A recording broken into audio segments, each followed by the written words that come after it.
നമസ്കാരം. ഞാനിന്ന് ഒരു അടിപൊളി ദോശ ചെയ്ത് കാണിക്കാം എന്ന് വിചാരിച്ച് വന്ന ഞാൻ വിഷ്ണു ദോശ ചാനലിലേക്ക് welcome. Thank you.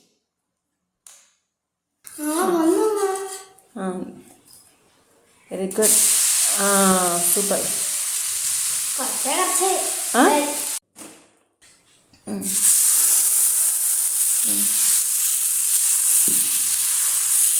Very good.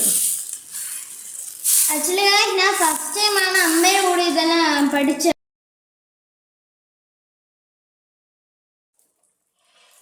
അമ്മ പറഞ്ഞ പോലെ വെന്ത് വന്നിട്ട് വെരി ഗുഡ്. ഇവിടെ ഒരിക്കലും